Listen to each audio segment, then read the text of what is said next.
সারাদিনে যদি 1 মিনিটও ভাবতে পারি যে আমার প্রস্তুতি তো নাই, জান্নাত তো চাই, রব্বে কাবার কসম, মুহাম্মদুর রাসূলুল্লাহ রবের কসম, যদি কেউ 1 মিনিটও ভাবতে পারে যে জান্নাত তো চাই, প্রস্তুতি নাই, আর যদি কোনো মতে যদি মাছির মাথার পরিমাণ পানিও অনুসূচনার চোখের কোণা দিয়া বাহির হতে পারে, আমার বিশ্বাস রব্বে কাবার কসম জান্নাত ওই মুহূর্তে লেখা হবে।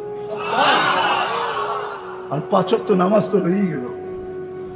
এই জন্য এক হাদিসে আছে জান্নাতে একবার আলো উঠবে, আলো, সূর্যের আলোকে হার মানায় দিবে। জান্নাতি তাকাবে তো এক হুর হাসতেছে আর বলতেছে তার ইলাইয়া, আমার দিকে। তা পাও বাড়াবে যাওয়ার জন্য, তো দেখবে এর চেয়ে বড় আলো, তো দেখবে এর উপরে আরেকটা হাসতেছে আর বলতেছে উতরু খা বা তাল ইলাইয়া, আমারে বাদ দে, আমার কাছে আয়, আমি ওর চেয়ে সুন্দরী। তারপরে যেটা উঠবে পুরো জান্নাত আলোকিত হবে, দেখবে দুনিয়ার স্ত্রী রানী সবার উপরে দাঁড়ায় হাসতেছে আর বলতেছে হুরদের থেকে 1 লক্ষ গুণ রূপ আল্লাহ আমাকে বেশি দিছে, তার ইলাইয়া, আমার কাছে আয়। হাত বাড়াবে আর টান দিয়ে উঠায় নিজের কাছে নিয়ে যাবে। রাখছে আল্লাহ বানায় ওই জান্নাত। আশা তো আছে, কিন্তু প্রস্তুতি কতটুকু? হায় হায় হায় হায়, সাহাবা শুধু পাগল হয়। ওই সমাজের আবু বকরও পাগল ছিল জান্নাতের জন্য, উমরও ছিল, সব জান্নাতের জন্য দেওয়ানা ছিল। শুধু বৃদ্ধ ছিল না, যুবকরাও দেওয়ানা ছিল।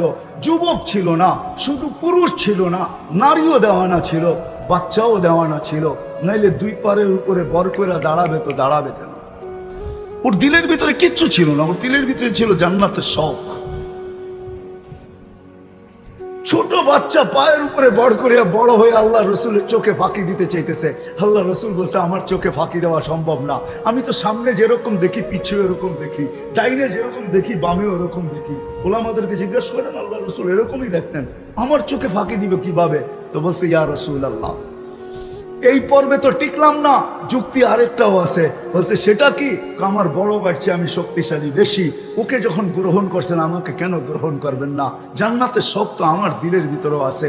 নবীজি নিজের থেকে গ্রহণ করেন নাই, উপর থেকে মনে হয় সিগন্যাল আসছে, বন্ধু একটু পরীক্ষা নিয়ে দেখেন না। কি করে দেখি না? আপনিও দেখেন আমিও দেখি। তো আল্লাহ রসুল বলছে লাগো দেখি মূল্যযুদ্ধ 2 ভাই। তো ছোট ভাই বড় ভাইয়ের গালায় ধরে কানে কানে বলে দিছে জান্নাত তোর হয়ে গেছে, আমার হইলে তোর অসুবিধা কি?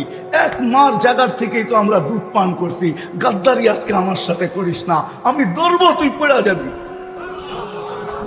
ছোট ভাই বড় ভাইকে আশ্রাইতেছে আর আল্লাহ রসুল ওয়াহ ওয়াহ করতেছে। আল্লাহ রসুল